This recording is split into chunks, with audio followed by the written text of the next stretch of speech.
اعوذ باللہ من الشیطان الرجیم بسم اللہ الرحمن الرحیم الحمد للہ رب العالمین وسلام علی عبادہ الذین اصطفیٰ۔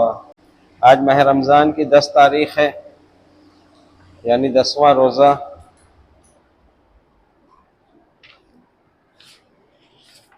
یہ رمضان وہ مہینہ ہے جس میں اللہ نے قرآن نازل کیا جو انسانوں کے لیے ہدایت ہے۔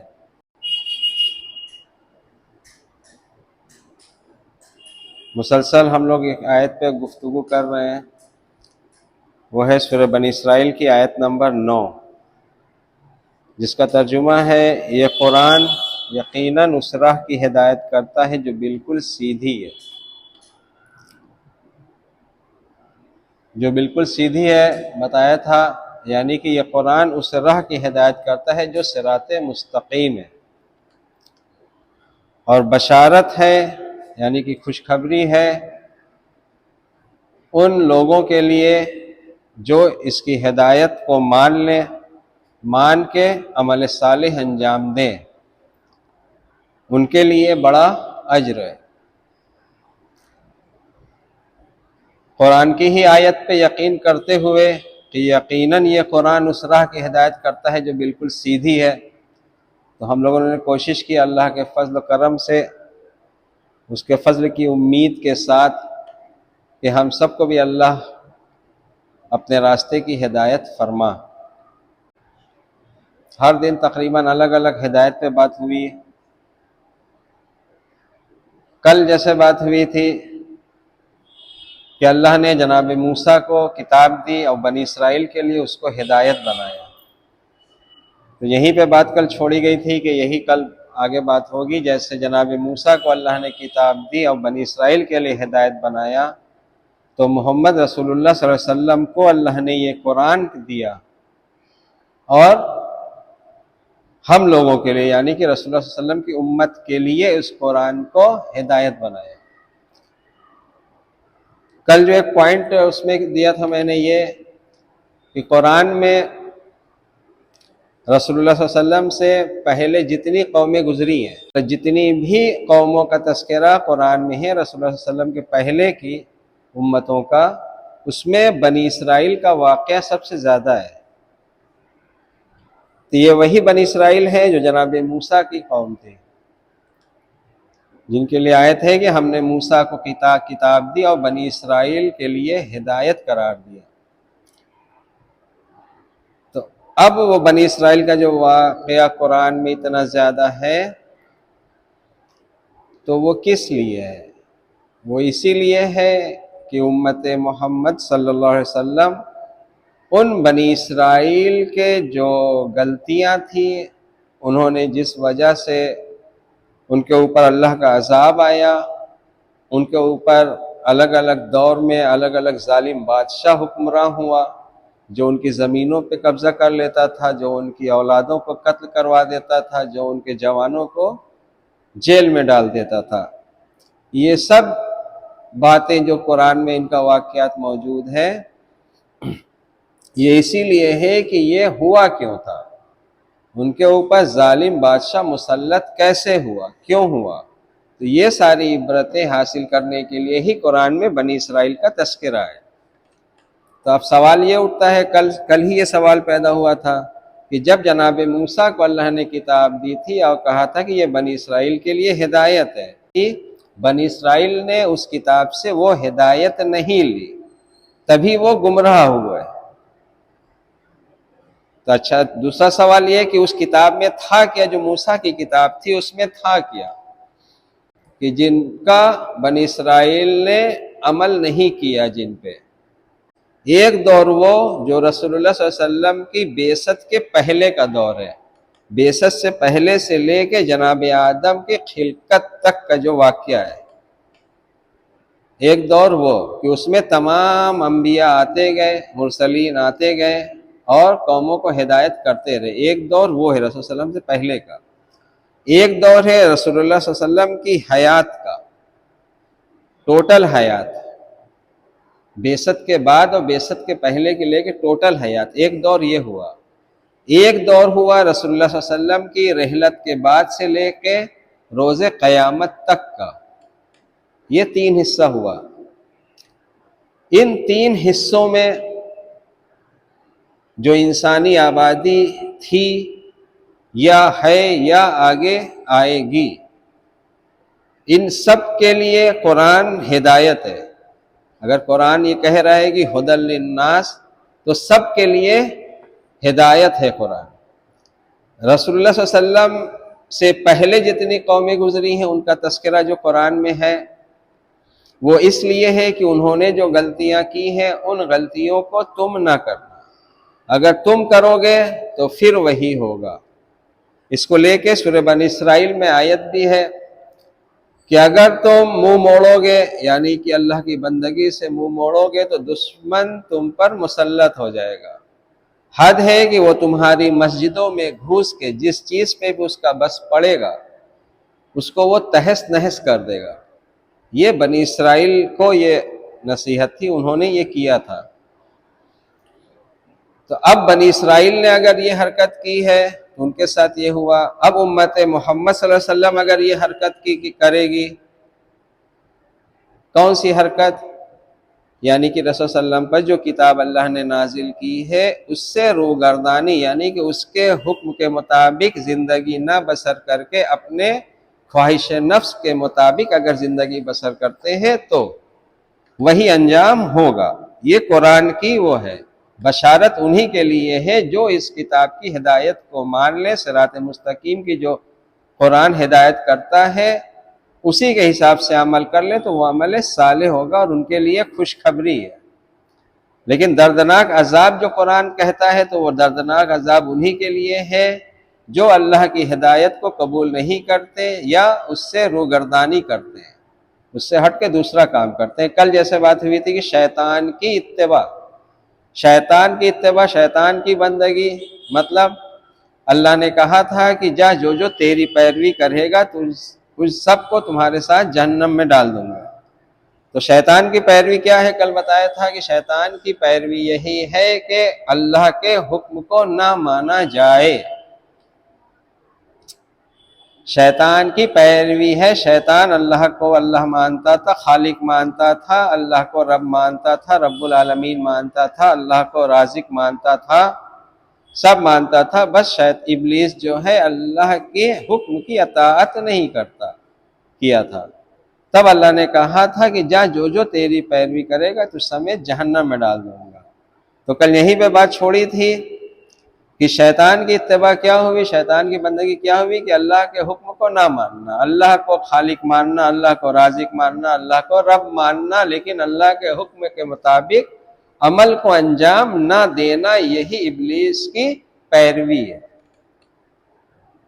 یہاں تک بات کل واضح ہو گئی تھی۔ تو اب جناب موسیٰ کو جو اللہ نے کتاب دی، بنی اسرائیل کے لیے ہدایت بنایا، تو بنی اسرائیل نے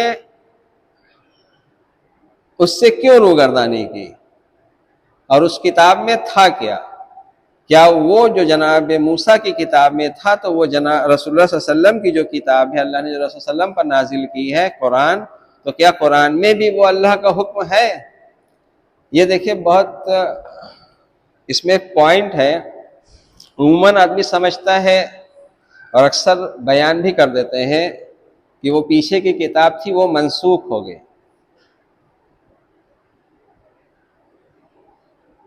مطلب موسیٰ، عیسیٰ، داؤد کی جو کتاب تھی وہ منسوخ ہو گئی، اب یہ رائج ہو گئے۔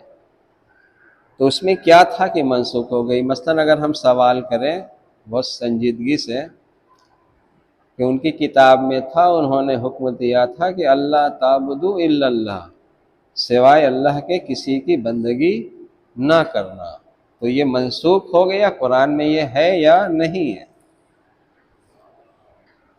دوسرا پوائنٹ، وَبِالْوَالِدَيْنِ احسانا، والدین کے ساتھ احسان کرو۔ تو پیچھے کی جو کتابیں تھیں تو اس میں یہ حکم تھا یا نہیں تھا، یا منسوخ ہو گیا؟ ان میں تھا، قرآن میں نہیں ہے۔ یا خون نہ بہانا، کسی کو قتل نہ کرنا۔ یہ قرآن کے پہلے جو کتابیں تھیں اس میں یہ بات تھی، تو کیا یہ منسوخ ہو گئی؟ ان میں تھی، توریت، زبور، انجیل میں تھی اور قرآن میں نہیں ہے، منسوخ ہو گئی؟ کہ قتل نہ کرنا، خون نہ بہانا، ناحق، زنا نہ کرنا، زنا کے قریب نہ جانا، لا تقربوا الزنا۔ جناب موسیٰ، جناب عیسیٰ، جناب داؤد کی کتاب میں یہ تھا کہ زنا کے قریب نہ جانا، اور منسوخ ہو گیا، قرآن میں نہیں ہے، یا قرآن میں ہے ان کے میں نہیں تھا۔ اس طرح سے جھوٹی گواہی نہ دینا،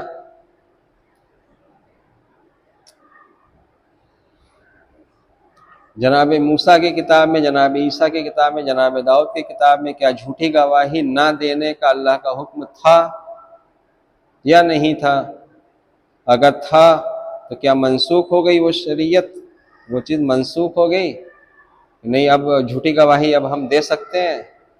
یا کیا قرآن میں یہ نہیں ہے خبردار جھوٹی گواہی مت دینا، جھوٹ کے گواہ نہ بننا، کیوں نہ وہ گواہی تمہارے اپنے قریب ترین رشتہ داروں کے خلاف ہی جائے، لیکن جھوٹ کے گواہ نہ بننا، تو منسوخ نہیں ہوئی۔ اسی طرح مال تول کے دینا تو کم مت دینا، ناپ کے دینا تو کم مت دینا، تو یہ پیچھے کی کتابوں میں تھی بات، منسوخ ہو گئی۔ محمد رسول اللہ علیہ وسلم کی جو کتاب ہے اس میں نہیں ہے یہ چیز، کیسے منسوخ ہو سکتی ہے؟ اس کا مطلب کہ ابھی ہم نے اللہ کی کتاب کو سمجھا ہی نہیں ہے کہ اللہ کی کتاب کیا ہے اور کسے کہتے ہیں۔ منسوخ یعنی کہ وہ چیز ختم ہو گئی، اب وہاں پہ یہ، اس کی جگہ پہ یہ، اس کا مطلب یہ ہوتا ہے۔ تو والدین کے ساتھ حسن سلوک جناب موسیٰ میں بھی تھا، جناب موسیٰ ہی ہم کیوں کہیں، جناب آدم کی 2 اولاد اگر تھی تو جناب آدم کی دونوں اولادوں پہ یہ اللہ کا حکم نافذ تھا کہ والدین کے ساتھ حسن سلوک کرو، کیونکہ جناب ابراہیم کے پاس پھر کوئی کتاب تو تھی نہیں، صحف ابراہیم تھا۔ صحف ابراہیم میں کیا یہ نہیں ہوگا کہ والدین کے ساتھ حسن سلوک کرو؟ سب سے پہلا حکم تو یہ ہے اللہ کی کتاب کا، یا جو بھی صحیفہ اللہ نے جس نبی کو دیا اس میں سب سے پہلا پیغام ہے کہ اللہ کے ساتھ کسی کو شریک نہ کرنا، سوائے اللہ کے کسی کی بندگی نہ کرنا۔ کتاب موسیٰ، کتاب عیسیٰ جو آج بھی موجود ہے، اس میں بھی سب سے پہلا جو اللہ کا حکم ہے وہ یہی ہے کہ اللہ کے سوا کسی کی بندگی نہ کرنا، سب سے پہلا حکم ہے۔ اب ہم اپنے اس بات پہ آ جاتے ہیں کہ اللہ نے جناب موسیٰ کو جو کتاب دی تھی اور بنی اسرائیل کے لیے جو ہدایت بنایا تھا، تو اس کتاب میں تھا کیا؟ اس کتاب میں اصل میں آج بھی جو کتاب ہے ان کے پاس، اس میں وہ اللہ کا حکم ہے، اللہ کا وہ حکم جو جناب موسیٰ کو اللہ نے دیا تھا۔ تو اب جناب موسیٰ کو جو اللہ نے حکم دیا تھا، تو کیا اس کے پہلے جو نبی تھے ان کو بھی حکم دیا تھا؟ جناب ابراہیم کو بھی حکم دیا تھا؟ ابھی ادھر نہیں جائیں گے، ابھی اہل کتاب پہ بات کرتے ہیں۔ تو جناب موسیٰ کو اللہ نے حکم دیا تھا، یہ بات ہم دوبارہ دہرا دیں، یہ بات ہم کر رہے ہیں رسول اللہ صلی اللہ علیہ وسلم کی ولادت سے پہلے کی یہ تاریخ ہے جناب موسیٰ کی، اور جناب موسیٰ کا جو واقعہ ہم بیان کر رہے ہیں اپنی زبان سے، ابھی وہ قرآن کی سورہ بنی اسرائیل سے بیان کر رہے ہیں۔ تو قرآن میں جو سورہ بنی اسرائیل بنا، اس کو ترتیب دی گئی واقعات کی، ان کے اعمال کی، تو وہ اللہ کے حکم سے رسول اللہ نے قرآن میں دیا، جو سورہ بنی اسرائیل کی شکل میں ہے۔ یعنی کہ آج اگر ہم اس کو پڑھ رہے ہیں تو میرے سامنے 2 دور ہیں، ایک جہاں 3، ایک ہم جہاں پریزنٹ ابھی ہیں، ایک وہ دور جو رسول اللہ صلی اللہ علیہ وسلم کا دور تھا جس میں بنی اسرائیل موجود تھے اور ان کی حرکت بدل چکی تھی، وہ اللہ کی بندگی نہ کر کے اپنے خواہش نفس کی بندگی کرتے تھے۔ تو ان کو جو رسول اللہ صلی اللہ علیہ وسلم نے اللہ کے حکم سے تنبیہ کی تھی، وہ تنبیہ قرآن کی شکل میں ہمارے پاس موجود ہے۔ ایک دور اس میں شروع ہوتا ہے رسول صلی اللہ علیہ وسلم کے بعد سے ہمارے ائمہ کا دور۔ تو ائمہ کا دور جو ہمارے ہے، ائمہ کے دور کی جو تاریخ ہے، وہ تاریخ اسی قرآن کے مطابق ہے۔ ایسا نہیں کہ ائمہ کی جو تاریخ ہے، ائمہ کی اگر حیات لکھی جائے گی تو وہ قرآن سے ہٹ کے ہوگا، کیونکہ ائمہ نے بھی وہی حکم پہنچایا ہے جو رسول اللہ صلی اللہ علیہ وسلم نے پہنچایا تھا۔ رسول اللہ علیہ وسلم پر اگر قرآن نازل ہوا ہے تو ائمہ نے قرآن کی کو ہی قوموں میں قائم کرنے کی بات کی ہے۔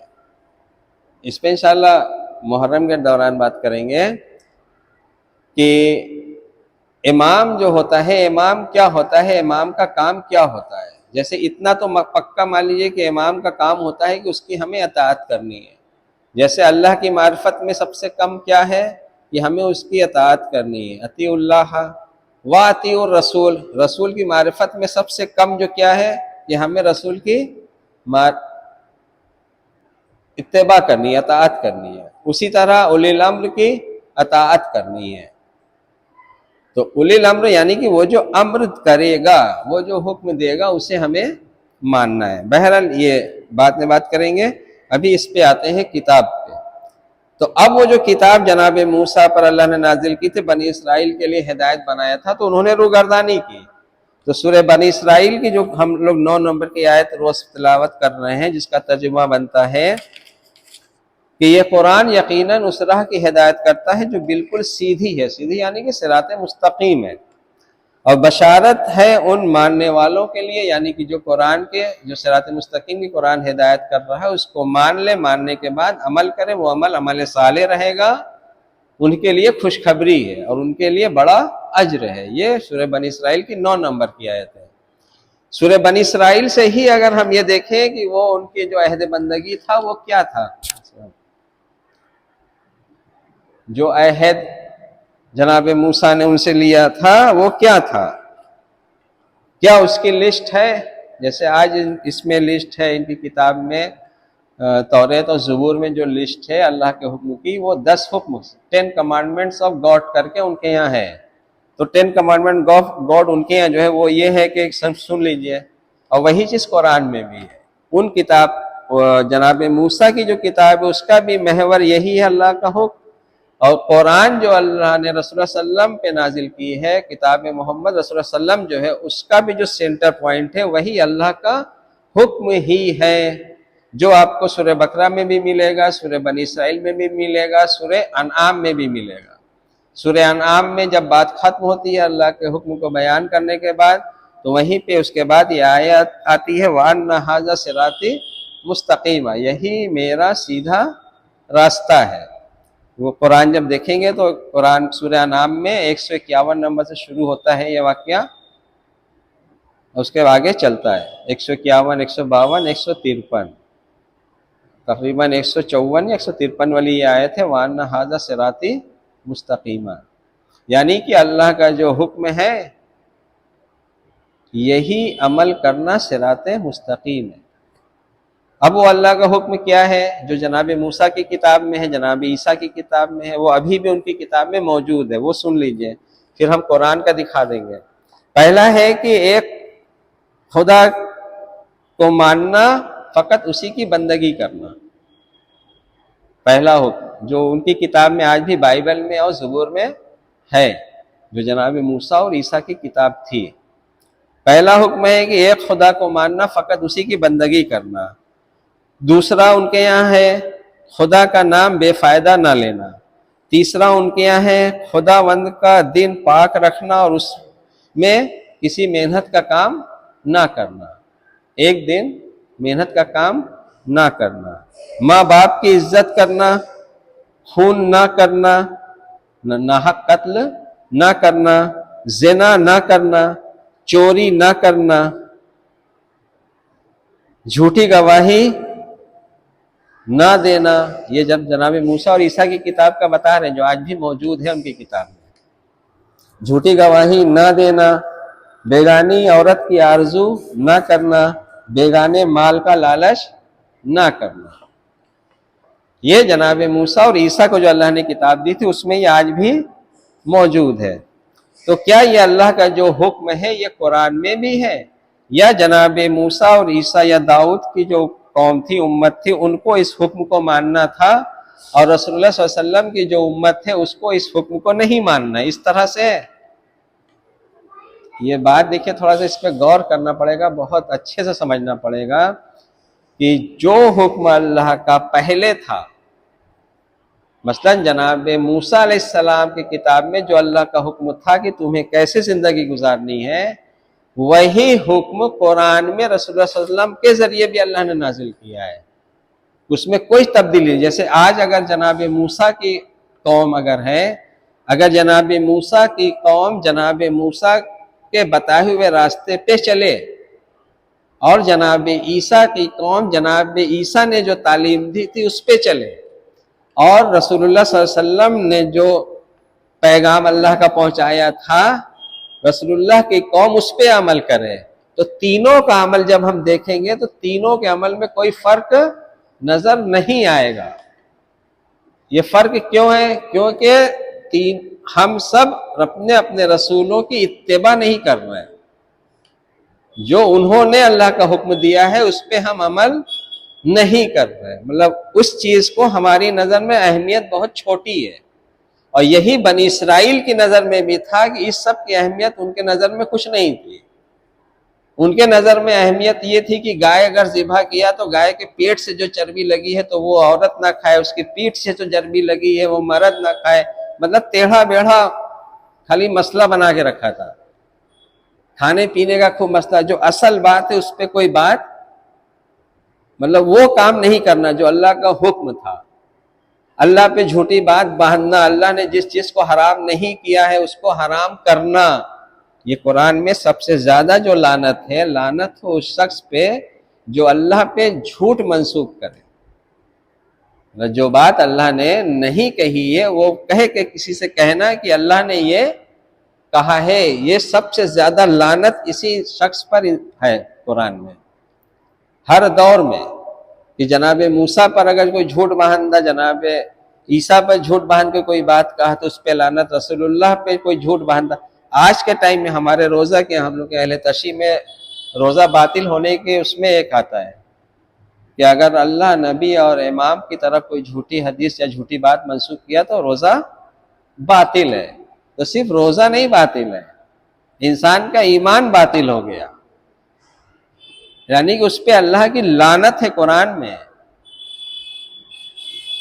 کہ اس شخص پہ لعنت، اللہ کی لعنت اور تمام لعنت کرنے والوں کی لعنت جو اللہ کی طرف جھوٹی بات منسوخ کرتا ہے۔ مثلا جیسے کہاں یہ بتا دیں، آئیے تو بات کہ اللہ ہمیں چند دن جہنم میں رکھ کے ہمارے گناہوں کی ہمیں سزا دے گا۔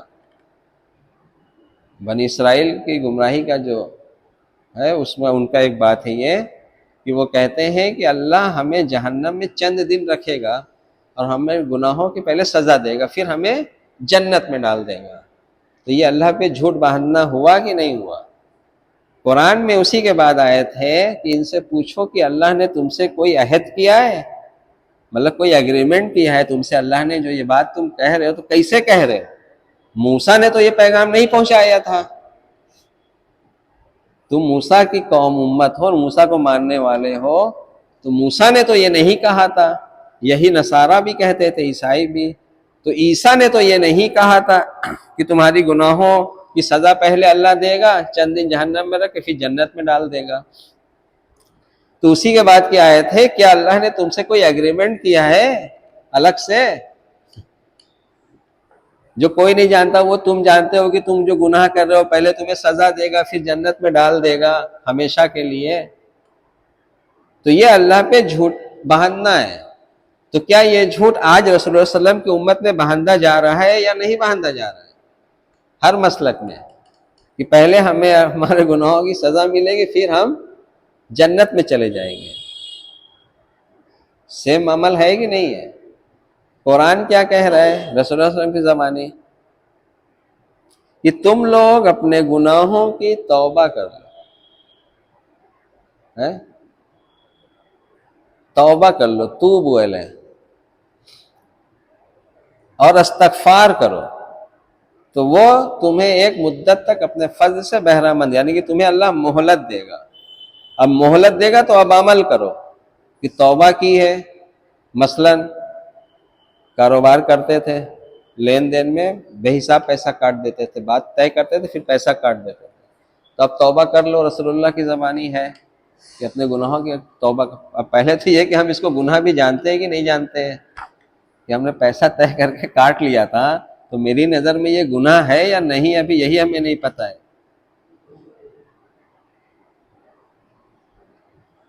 تو ہم توبہ کب کریں گے؟ بہرحال باپ مر گئے، باپ کے مرنے کے بعد ہم نے بہن کو ترکہ میں حصہ نہیں دیا، اب بہن کو ترکہ میں حصہ نہیں دیا تو کیا ہوا؟ کیا ہمیں اپنے گناہوں کی توبہ کرنی ہے یا نہیں کرنی ہے؟ اس کا حق اس کو لوٹانا ہے کہ نہیں لوٹانا ہے؟ تو کیا ہم اس کو گناہ جان رہے ہیں؟ کسی سے ہم نے عہد کیا تھا کہ آپ کی لڑکی کی شادی اپنے لڑکے سے ہم کریں گے، اور جب شادی کے پہلے کا وقت آیا تو اس سے اچھی گھرانہ مل گیا، اس سے اچھی لڑکی ملی، تو ہم نے کہا کہ نہیں، اب ہم آپ کی لڑکی نہیں لیں گے، تو ہم نے یہ عہد توڑ دیا، تو کیا ہماری نظر میں یہ گناہ ہے کہ ہم توبہ کریں؟ ہماری نظر میں تو یہ گناہ ہی نہیں ہے۔ تو اب افسوس کی بات یہ ہے کہ جو حکم اللہ کا قرآن میں یا اس کے پہلے جو کتاب جناب موسیٰ، عیسیٰ یا داؤد کی جو کتاب تھی، اس میں جو اللہ کا حکم بیان تھا وہی اس میں بیان ہے۔ مثلا ناپ تول میں کمی نہ کرو، تو ناپ تول میں کمی نہ کرو یہ صرف رسول اللہ صلی اللہ علیہ وسلم کی امت کے لیے نہیں تھا، یہ پیچھے جتنی قومیں گزری ہیں سب کے لیے تھا، کہ پیسہ لو جتنا اتنا ہی مال دو۔ مثلا جناب شعیب علیہ السلام کا واقعہ اگر سورہ ہود میں یا اور بھی سوروں میں موجود ہے، تو جناب شعیب علیہ السلام کا واقعہ کب کا ہے؟ جناب شعیب علیہ السلام کا واقعہ 4,000 سال پہلے کا واقعہ ہے۔ تو جناب شعیب نے اپنی قوم میں کیا کہا تھا کہ تم لوگ تجارت میں دوسرے کو گھاٹا کیوں پہنچاتے ہو، جبکہ یہ حکم اللہ کا تو اس میں ہے نا، موسیٰ کی کتاب میں ہے، آج قرآن میں ہے کہ دیکھو دوسروں کو نقصان تجارت میں نہ پہنچانا۔ تو جناب شعیب علیہ السلام نے کس کتاب سے اللہ کا حکم پہنچایا تھا قوم میں؟ یعنی کہ یہ وہی ہر نبی ہر رسول پہ اللہ کرتا رہا ہے ان کے دور میں، وہ حکم یہی ہے۔ وہ 10 حکم جو توریت میں یا زبور میں آج موجود ہے، وہی اللہ کا 10 حکم قرآن میں بھی ہے، اس کو ابھی ہم پڑھیں گے، دکھائیں گے۔ اللہ کا کرم یہ ہے کہ جس سال سے ہم نے یہ درس یہاں شروع کیا ہے اسی کے ارد گرد ہم گھوم رہے ہیں، اور اپنی بات ہم اچھے سے بیان نہیں کر پا رہے، انشاءاللہ اس سال دیکھتے ہیں۔ تو اللہ کا جو 10 حکم تھا، مطلب جناب آدم کی جو 2 اولاد تھی پہلے، اس کے لیے بھی جو اللہ کا حکم تھا وہی اس دنیا میں جو آخری اولاد آدم پیدا ہوگی اس کے لیے بھی اللہ کا حکم وہی ہوگا۔ دین میں کوئی تبدیلی نہیں ہے۔ دین جو کہا جاتا ہے، دین یعنی کہ قانون میں کوئی تبدیلی نہیں ہے، کسی نبی کا دور ہو، کسی رسول کا دور ہو، کسی امام کا دور ہو، قانون میں کوئی تبدیلی نہیں ہے۔ مثلا ہم آپ سے پوچھیں اسی اللہ کے حکم کے مطابق جو جناب موسیٰ کی کتاب میں، عیسیٰ کی کتاب میں اور قرآن میں ہے، ٹھیک ہے، پہلا ہے جناب موسیٰ کی کتاب میں کہ ایک خدا کو ماننا اور فقط اسی کی بندگی کرنا، تو کیا قرآن میں نہیں ہے؟ اللہ تعبدوا الا اللہ، سوائے اللہ کے کسی کی بندگی نہ کرنا، تو جو حکم ان کی کتاب میں وہی قرآن میں ہے۔ ان کے میں ہے ماں باپ کی عزت کرنا، حسن سلوک کرنا، جناب موسیٰ جناب عیسیٰ کی کتاب میں، داؤد کی کتاب میں، تو کیا قرآن میں نہیں ہے ماں باپ کے ساتھ احسان کرنا؟ تو یہ جو قرآن میں آیت ہے وَبِالْوَالِدَيْنِ احسانًا، یہ کیا ہے؟ یہ بنی اسرائیل کو بھی یاد کرایا جا رہا ہے اور امت محمد صلی اللہ علیہ وسلم کو بھی تنبیہ کرائی جا رہی ہے کہ یہ اللہ کا اصل میں حکم ہے۔ بنی اسرائیل کو کہا جا رہا ہے کہ تم نے اس سے روگردانی کی، تمہیں گواہی دینا تھا تو حق کی گواہی دینا تھا، قرآن میں ہے کہ جب بھی گواہی دینا حق کی دینا، اگر وہ گواہی کیوں نہ تمہارے قریب ترین ماں باپ رشتہ دار کے خلاف ہی کیوں نہ جائے۔ تو جناب موسیٰ عیسیٰ کے بھی قوم کو یہی حکم تھا۔ ہم نے 2 سال پہلے یہ بات کہی تھی کہ قرآن کا جو محور سینٹر پوائنٹ ہے وہ کیا ہے؟ وہ سورہ بنی اسرائیل کی جو آیت نمبر 22 سے لے کے 39 تک ہم بیان کر رہے ہیں ہر سال، یہی مین قرآن میں سینٹر ہے اللہ کے حکم کا۔ یہی جناب موسیٰ کی کتاب کا سینٹر ہے، یہی جناب عیسیٰ، جناب داؤد، یا جتنے انبیاء یا رسول آئے یا جتنے ہمارے ائمہ ہیں۔ دیکھیے ایک بات یہ ہم ٹوک دیں بیچ میں کہ ہم اگر امام کا نام ابھی نہیں لے رہے ہیں بیچ میں، تو ہو سکتا ہے اس سے لوگ یہ سمجھے کہ یہ کون سا دین بیان کر رہا ہے۔ امام کو ہم ابھی بیچ میں اس لیے نہیں لا رہے ہیں کیونکہ پہلے جو رسول اللہ صلی اللہ علیہ وسلم جو دین لے کے آئے ہم لوگ کو دیا ہے، پہلے اس کی وضاحت ہو جائے، تب ہمیں یہ پتہ چلے گا کہ رسول کسے کہتے ہیں۔ جب ہمیں رسول کا معرفت ہوگی تب ہمیں پتہ چلے گا کہ امام کون ہوتا ہے۔ کیونکہ یہ رسول اللہ نے ایک بات کہی تھی غدیر میں، خطبے میں، کہ کیا میں تمہارے نفسوں پر تم سے زیادہ حق نہیں رکھتا؟ تو کیا ہمارا نفس رسول اللہ کے حوالے ہے ابھی؟ آج اگر دیکھا جائے، اگر ہم آپ سے پوچھیں کہ آپ کا نفس کس کے حوالے، رسول اللہ کے حوالے ہے؟ محمد رسول اللہ کا کلمہ ہم آج پڑھ رہے ہیں کہ نہیں پڑھ رہے ہیں؟ پڑھ رہے ہیں نا؟ یا تھے، گزر گئے، مر گئے، ختم ہو گیا، رسالت ختم ہو گئی؟ تو آج کیا ہمارا نفس رسول اللہ کے حوالے ہے؟ جس وقت، دیکھیں یہ رسول اللہ کے خطبے سے ہی بیان کر رہے ہیں، جب تک میرا نفس رسول اللہ کے حوالے نہیں ہو جائے گا تب تک میرا ولی علی ہو ہی نہیں سکتا۔ کیونکہ رسول اللہ نے خطبے میں یہی کہا تھا کہ کیا میں تمہارے نفسوں پہ تم سے زیادہ حق نہیں رکھتا؟ سب نے کہا تھا یا رسول اللہ رکھتے ہیں۔ تب رسول اللہ نے کہا تھا کہ جس کا میں ولی اس کا یہ علی ولی۔ تو کیا ہمارے نفس پہ رسول اللہ کا حق ہے ابھی ہم سے زیادہ؟ یا ہماری زندگی میں رسول اللہ کے کتنا دخل ہے؟ ہم بات کرتے ہیں، عمل کرتے ہیں، تو اس میں رسول اللہ کا کتنا دخل ہے؟ دخل ہے کوئی؟ بات عجیب لگ رہی ہوگی نا؟ تو اب عجیب لگ رہی ہے تو یہ ہم کون سی بات کر رہے ہیں کہ عجیب لگ رہی ہے؟ کیا ہم قرآن نہیں بیان کر رہے ہیں؟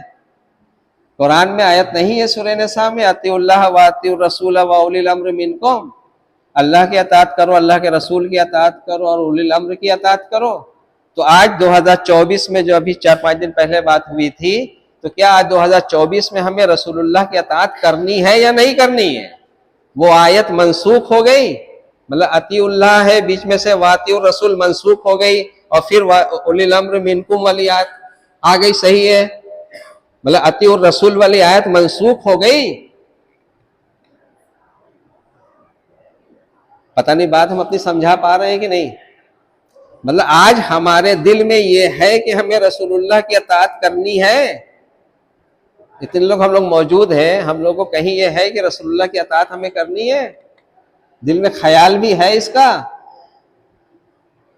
کسی کو خیال آتا ہے کہ ہمیں رسول اللہ کی اطاعت کرنی ہے؟ کیونکہ قرآن کی آیت ہے، رسول کی اتباع ہی اللہ کی اتباع ہے، رسول کی اطاعت اللہ کی اطاعت ہے۔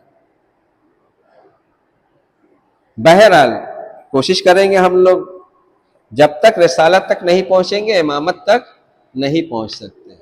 وہ امامت نہیں ہے جو رسالت کی جانشین نہ ہو۔ وہ امامت نہیں ہے جو رسالت کی جانشینی نہ کرے۔ چھوٹا منہ بڑی بات کہہ دیا، مطلب وہ امام نہیں ہے، وہ اولی الامر نہیں ہے جو رسول کی اتباع نہ کرائے۔ یعنی کہ اگر ہم مولا علی کے 12ویں امام کو حد کہ اپنا امام تسلیم کر رہے ہیں، تو امام کیا کرے گا ہم سے؟ امام یہ کہے گا کہ دوسروں سے جو ہے وعدہ کرو تو وعدہ خلافی کر دو، کسی سے معاملہ طے کرو تو توڑ دو۔ وہ رسول اللہ صلی اللہ علیہ وسلم کی ہی امام ہم سے اطاعت کروائے گا. بہرحال اب اس پہ آتے ہیں. اب اتنی باتیں جو جناب موسیٰ کی کتاب میں موجود ہے، چوری نہ کرنا، جھوٹی گواہی نہ دینا، یہ سب، تو یہ سب سے بنی اسرائیل نے کیا کیا؟ جبکہ بنی اسرائیل کے لیے یہ ہدایت بنایا تھا اللہ نے، لیکن بنی اسرائیل نے اس سے منہ موڑا. اس سے منہ موڑا تو کیا ہوا؟ سورہ بنی اسرائیل کی جو آیت ہے 1 سے لے کے آگے تک، جس میں 9 نمبر کی آیت ہم پڑھ رہے ہیں، جس میں روز ہم پڑھتے ہیں 9 نمبر کی آیت کی یقیناً یہ قرآن اس راہ کی ہدایت کرتا ہے جو بالکل سیدھی ہے. اب 9 نمبر سے ہی چلیے ہم آگے بڑھ جاتے ہیں تو کچھ مل جائے گی بات اس میں سے. اور 10 نمبر کی جو آیت ہے وہ کیا ہے؟ وہ ہے کہ یہ کہ جو لوگ آخرت پر ایمان نہیں لاتے ان کے لیے دردناک عذاب تیار رکھا ہے. یعنی کہ ہدایت کا تعلق آخرت پر ایمان اور یقین سے ہے. یہ بات سمجھ لیجئے کہ یہ قرآن اس راہ کی ہدایت کرتا ہے جو بالکل سیدھی ہے. کس کو ہدایت کرے گا؟ جو آخرت پر یقین کرنے والا ہوگا. سورہ بقرہ کی جو شروع کی آیت ہے، الف لام میم ذالک الکتاب لا ریب فیہ ھدی للمتقین الذین یؤمنون بالغیب ویقیمون الصلاۃ ومما رزقناہم ینفقون. اس کے بعد کیا ہے؟ اور وہ لوگ جو آپ پر نازل ہوا اس پہ ایمان لاتے ہیں اور جو آپ سے پہلے نازل ہوا اس پہ ایمان لاتے ہیں. وبالآخرۃ ہم یوقنون، اور آخرت پر یقین رکھتے ہیں. تو ہدایت کس کو ملے گی؟ جو آخرت پر یقین رکھے گا. کیا آخرت قیامت آئے گی، قیامت میں اللہ دوبارہ ہم سب کو زندہ کرے گا، اس پہ یقین ہے؟ یقین ہے؟ کتنا % یقین ہے کہ اللہ دوبارہ، جیسے ہم کوئی مر گیا، جیسے ہمارے ابا اجداد مر گئے، ہم نے مٹی میں دفن کر دیا، جب قبر کھداتی ہے تو کیا ملتا ہے؟ صرف ہڈی ملتی ہے. ہڈیاں نہ ملتی ہے، جسم نہیں ملتا ہے، ہڈی ملتی ہے. تو یہ یقین ہے کہ اللہ دوبارہ زندہ کرے گا اور حساب کتاب کرے گا. اور یقین ہے تو کتنا یقین ہے؟ اگر یقین نہیں ہے تو یقین ہونا چاہیے، کیونکہ اس کا تعلق ہدایت سے. جب ہمیں پتہ ہوگا کہ سامنے کتنا خطرہ ہے، مثلا ہمیں اگر یہاں سے ابھی گھر جانا ہو اور یہ بات ہو جائے کہ کسی طرح سے کچھ بوال ہو گیا ہے، گولی چلنے لگی ہے، بچ کے جائیے گا کہیں آپ کو گولی نہ لگ جائے. تو اب ہم جب گھر جائیں گے یہاں سے فارغ ہو کے، تو گھر ہم کس طرح سے جائیں گے؟ بچ کے جائیں گے یا نہیں جائیں گے؟ کیوں بچ کے جائیں گے؟ کیونکہ یہ یقین ہے کہ اگر ایک گولی بھی لگ گئی تو میرا کام تمام. اسی طرح سے بچیں گے نا. تو اسی طرح سے جب آخرت پر یقین ہوگا تب ہمیں قرآن کی جو ہدایت ہے تب اس پہ نظر جائے گی قرآن ہمیں کس چیز سے روک رہا ہے. قرآن اگر یہ کہہ رہا ہے کہ والدین کے ساتھ بدتمیزی مت کرنا، تب ہم جانیں گے کہ اس کا ہمیں آخرت میں جواب دینا، اس کے بدلے اللہ ہمیں جہنم میں ڈال دے گا. قرآن اگر یہ کہہ رہا ہے کہ دیکھو خبردار کسی سے طے کرنا تو نہیں پیسہ دینا، کاٹنا مت، اس کا انجام جب ہمیں پتہ ہوگا کہ آخرت میں ہمیں جواب دہ ہونا ہے، تب ہم یہاں نہیں کاٹیں گے، اس کا ڈریں گے، تب ہم قرآن کی ہدایت لیں گے. نہیں تو یہ سب چیز بہت چھوٹی لگے گی، خالی کہ بس ایسے ہی ہے. گواہی دینا تو حق کی گواہی دینا، کیوں نہ وہ گواہی تمہارے ماں باپ کو قریب ترین بھائی کے رشتہ دار کے خلاف چلی جائے. تو یہ گواہی، یہ ہدایت ہم کب لیں گے قرآن کی؟ جب ہمیں آخرت پر یقین ہوگا کہ اس کا ہمیں جواب دہ ہونا ہے کہ تم نے جھوٹی گواہی کیوں دی. جب ہمیں یقین ہی نہیں ہے کہ ہم سے آخرت میں پوچھا جائے گا تو ہم جہاں جھوٹی دے جائے جیسی دے گواہی. تو یہ سب چیز کو ہم چھوٹی مان رہے ہیں، اور یہ ویسے ہی چھوٹی مان رہے ہیں. آج بات بہت زیادہ نہیں ہو پائی. تو یہ جناب موسیٰ کو جو کتاب اللہ نے دی تھی، جناب عیسیٰ یا داؤد کو جو کتاب دی تھی، اس میں بھی یہی سب حکم تھا کہ اس کے ساتھ کسی کو شریک نہ کرنا، اسی کی عبادت کرنا، ماں باپ کے ساتھ حسن سلوک کرنا، ناپ تول میں کمی نہ کرنا، عہد کرنا تو پورا کرنا، کسی کا خون نہ کرنا، جتنے بھی باتیں ہیں، زنا نہ کرنا، چوری نہ کرنا، تو جتنی اللہ کی کتاب آسمانی کتابیں، ہر آسمانی کتاب میں حکم اللہ کا یہی ہے، اس سے ہٹ کے کچھ نہیں ہے۔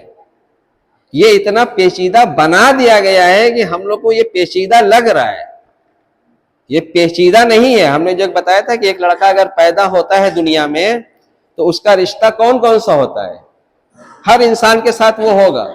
ایک بچہ پیدا ہوا تو اس کا سب سے پہلے رشتہ بنے گا اس کے ماں باپ سے، ٹھیک، دوسرا بنا اس کے بھائی بہن سے۔ ہر کوئی اپنا اپنا دیکھ لے، ہم جوڑا رہے ہیں۔ پہلا ماں باپ سے رشتہ بنا، دوسرا بھائی بہن سے بنا، تیسرا چاچا سے بنا، بوا سے بنا، خالہ سے بنا، بھائی کی شادی ہو گئی ہے تو بھاؤجائی سے بنا، اپنی شادی ہو گئی تو بیوی سے بنا، پھر اپنا بچہ ہوا تو اپنے بچے سے، پھر اسی طرح اور رشتہ بڑھا لیجئے، یہ دائرہ چچیرا کر لیجئے۔ زندگی جینے کا یہی دائرہ ہے نا ہے۔ اب اس کا جو اتفاق پڑے گا زندگی جینے کا، عمل کرنے کا، تو اس سے ہٹ کے پڑے گا یا وہی پڑے گا؟ اگر قرآن کہہ رہا ہے کہ والدین کے ساتھ اس نے سلوک کرنا، تو ہر انسان کے ساتھ یہ ہے کہ نہیں ہے؟ جناب آدم کی 2 اولاد پہلے پیدا ہوئی تھی تو ان کے ساتھ یہ تھا یا نہیں تھا؟ دیکھو، چوری نہ کرنا تو یہ ہر کسی کے ساتھ ہے کہ نہیں ہے؟ زنا نہ کرنا ہر کسی کے آس پاس ہے کہ نہیں ہے؟ مال، پیسہ جتنا لینا مال اتنا ہی دینا، نقصان نہ پہنچانا تو ہر کسی کے ساتھ ہے۔ یہ عمل ہے، یہ اللہ کا دین ہے۔ کس پہ تسلیم کرنا ہے؟ سر تسلیم خم کرنا ہے۔ یہ دین کہاں ہے؟ یہ قرآن کے دین ہے۔ جو ائمہ ہمارے ہم کو پہنچاتے ہیں وہ یہ دین ہے، قرآن والا دین۔